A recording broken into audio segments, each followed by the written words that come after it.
এই সবুজাব মারিয়ে পথের গন্তব্য কোথায়?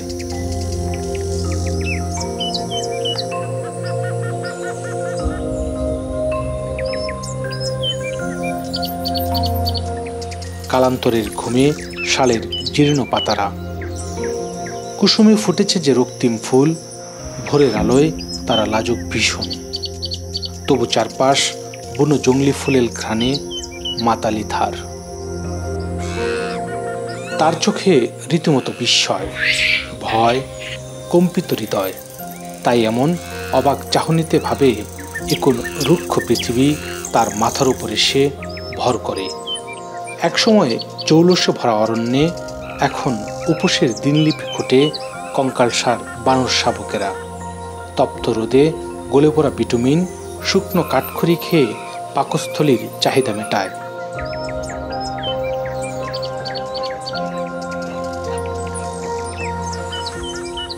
বড়জোর গাছের পাতার রসটুকুই এখন তাদের বেঁচে থাকার একমাত্র অবলম্বন। কোথায় হারালো এই অরণ্যের সেই জৌলুস?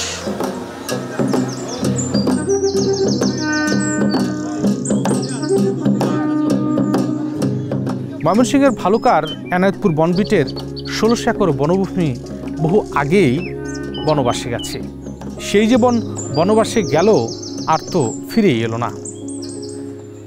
আপাতত ১০ একর জায়গার উপর কোনোভাবে টিকে আছে এই বনবিট অফিসটি।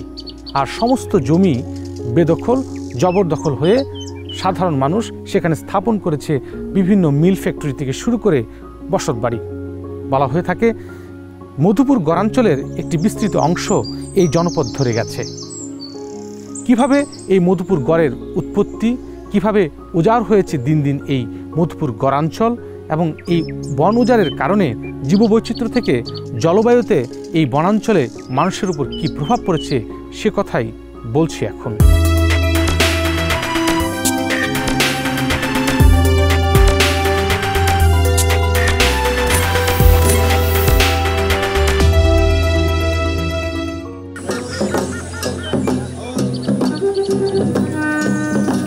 টাঙ্গাইলের মধুপুর শালবন পৃথিবীর এক প্রাচীন পত্রছড়া অরণ্য। গড় হিসেবে পরিচিত এই বনের আদিবাসিন্দা গারো ও কোচ বর্মন জাতি। এই গড়ের দক্ষিণাংশে ভাওয়াল গড় এবং উত্তরাংশে মধুপুর গড় নামে পরিচিত। মধুপুর গড় বাংলাদেশের কেন্দ্রভাগে অবস্থিত একটি বৃহৎ কথিত এলাকা। ভূতাত্ত্বিকভাবে এই অঞ্চলটি একটি সোপান এলাকা, যা সংলগ্ন প্লাবনভূমির তুলনায় ১ থেকে ১০ মিটার উঁচু। এই গড়ের উৎপত্তি সম্ভবত মায়োসিন সময়কালের, যখন বঙ্গীয় অববাহিকা দ্রুত ভরাট হচ্ছিল। যদিও এটি প্লাইস্টোসিন সময়কালে বর্তমান রূপ লাভ করেছে। মোট বিস্তার ৪৫,৫৬৫ একর হলেও বর্তমান বনটির আয়তন এসে ঠেকেছে মাত্র ১০,৫০০ একরে।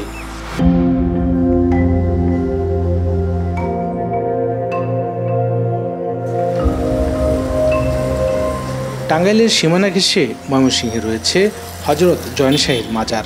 খুদে সাইনবোর্ড থেকে জানা যায়, জয়েনশাহী ১৫৩০ সালে মুঘল সম্রাটের আদেশে এ অঞ্চলে আসেন। তাকে জঙ্গল পত্তনি দেওয়া হয়। এখানকার জনবসতিতে তার দারুণ জনপ্রিয়তার পাশাপাশি প্রভাব ছিল তার সুফিবাদের জন্য। অনেক পরে খাজনা বিষয়ক জটিলতার কারণে এ বন চলে যায় রানী ভবানীর জমিদারির অধীনে। আরও শোনা যায় ৩৬০ আউলিয়ার একজন জয়েনশাহী। তার নামেই এই গড়ের নামকরণ করা হয় জয়েনশাহী গড় বা জংশাহী গড়। পরে মধুপুর গড় হিসেবে পরিচিতি লাভ করে। একসময় এই জয়েনশাহী মাজারে বসত পাগলের মেলা।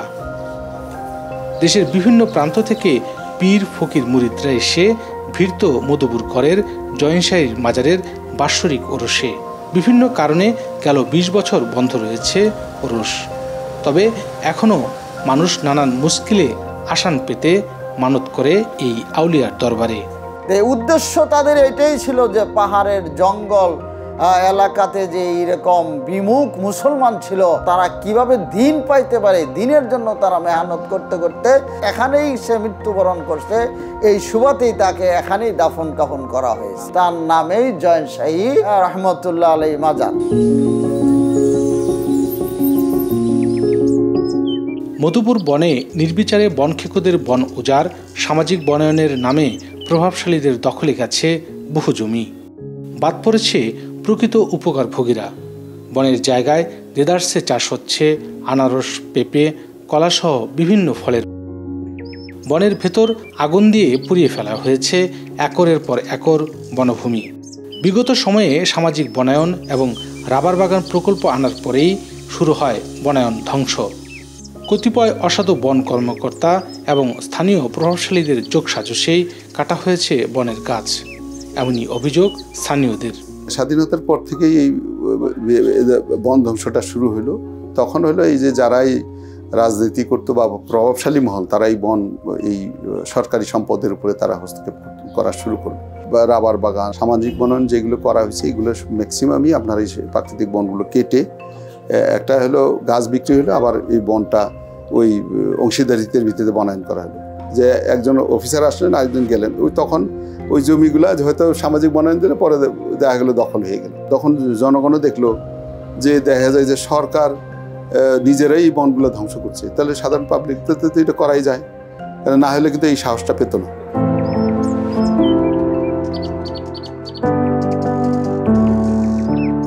টাঙ্গাইলের মধুপুরের শালবনকে আগের রূপে ফিরিয়ে আনার উদ্যোগ নিয়েছে বন বিভাগ। বনটির সীমানা চিহ্নিত করে সেখান থেকে আগ্রাসী প্রজাতির ইউক্যালিপটাস, আকাশমণি গাছ পর্যায়ক্রমে বিলুপ্তি করা হবে।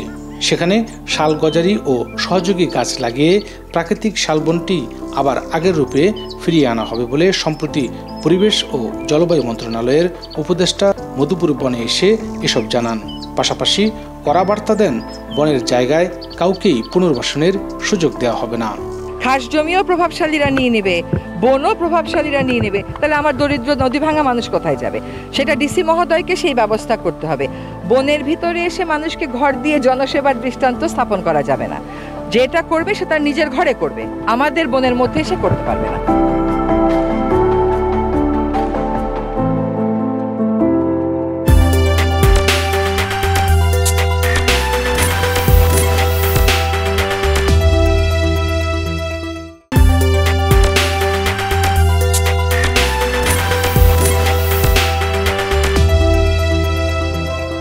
সাম্প্রতিক সময়ে ভালুকার সংরক্ষিত বনাঞ্চলের প্রায় 3 একর বনভূমি অগ্নিকাণ্ডে পুড়ে যাওয়ার ঘটনা ঘটে।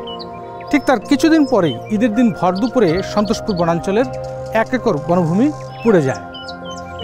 এই বনভূমিতে অগ্নিকাণ্ডের ঘটনায় একদিকে যেমন সাধারণ মানুষের মনে উদ্বেগের সৃষ্টি করেছে, ঠিক অন্যদিকে এই অগ্নিকাণ্ড পরিবেশ এবং জীববৈচিত্র্যের জন্য হুমকি বলে মনে করছেন পরিবেশবিদরা।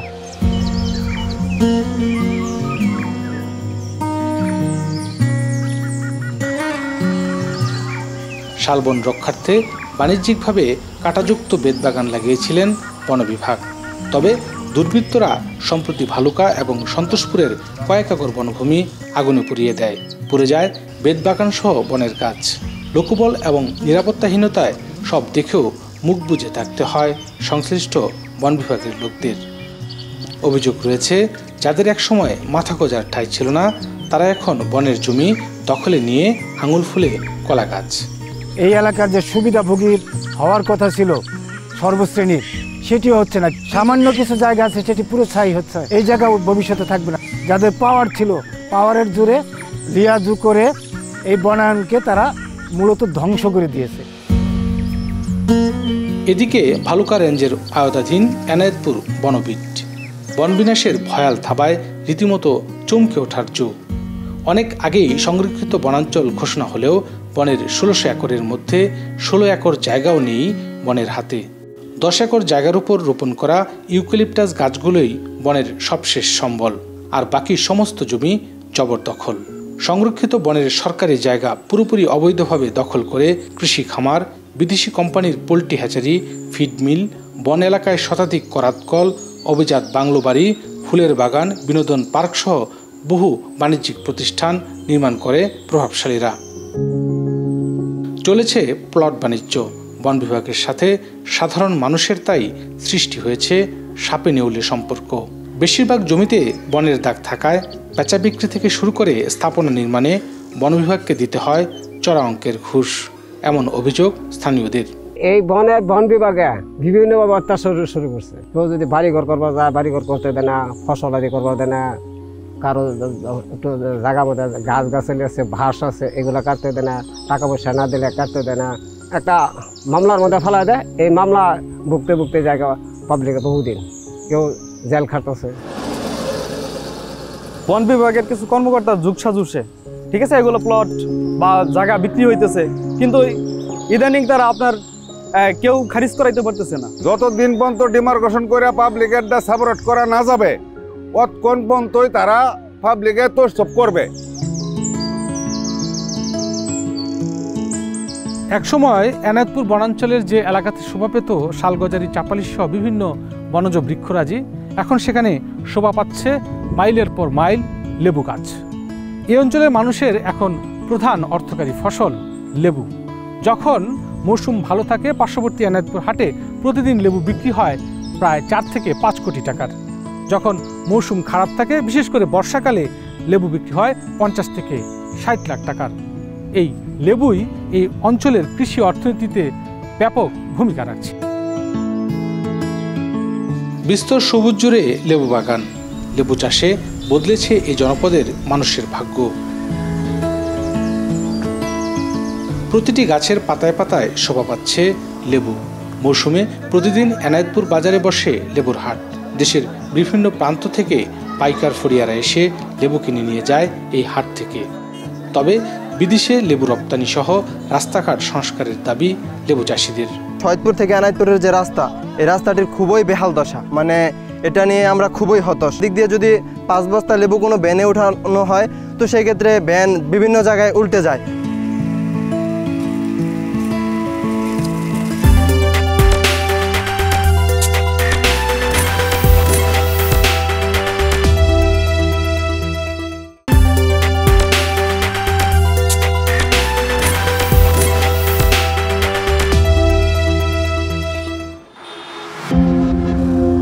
ভাওয়ালগড়ের অন্তর্গত একটি জনপদ ভালুকা।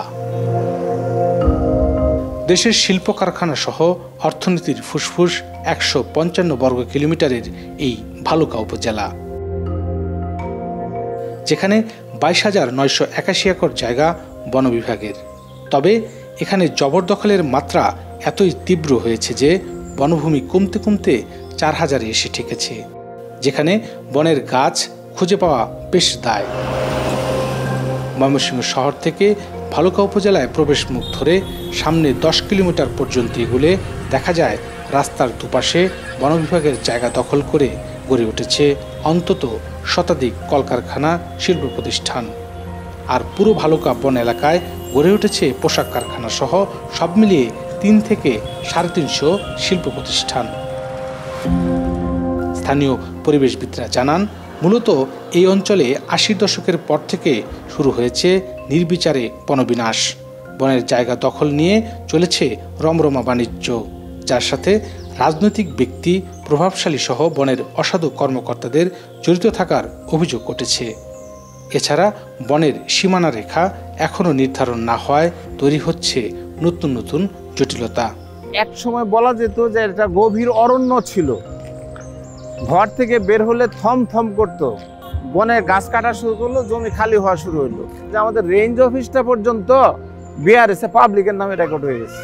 যখন ইন্ডাস্ট্রি হলো তখন আমাদের ভালুকার প্রাণের নদী ক্ষীর নদী এই বর্ষাকালেও এখনো কালো দেখা যায়। আমাদের পরিবেশ মারাত্মকভাবে হুমকির সম্মুখীন।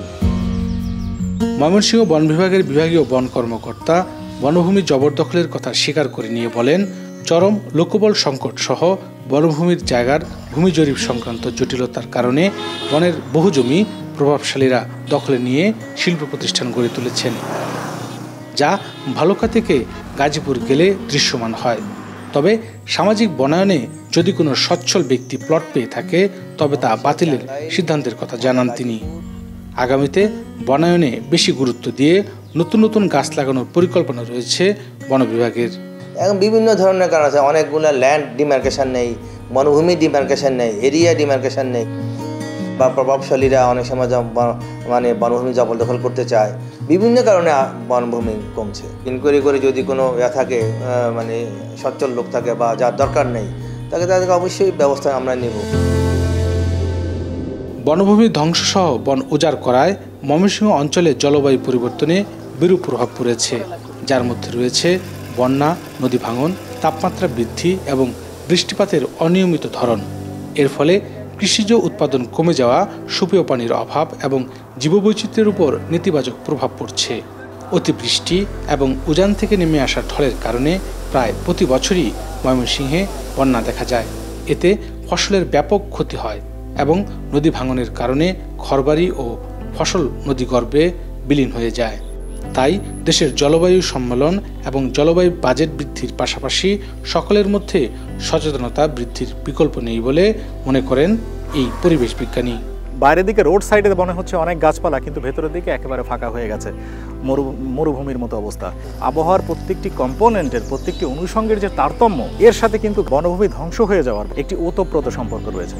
আপনি যদি সারা পৃথিবীতে সকল দেশগুলোর মধ্যে একটি জলবায়ু ঝুঁকির লিস্ট তৈরি করেন, বাংলাদেশ সেখানে 7ম স্থানে অবস্থান করছে। 2050 সালের মধ্যে সারা পৃথিবীতে প্রায় 4 কোটি মানুষ জলবায়ু অভিবাসী হবে।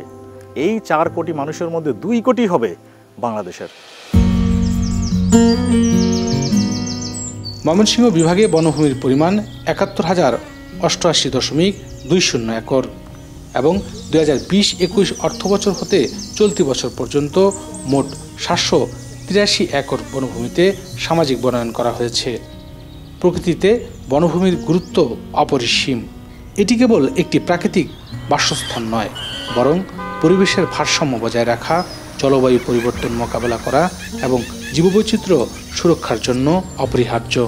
এছাড়াও বনভূমি অর্থনৈতিক ও সামাজিক উন্নয়নেও গুরুত্বপূর্ণ ভূমিকা রাখে।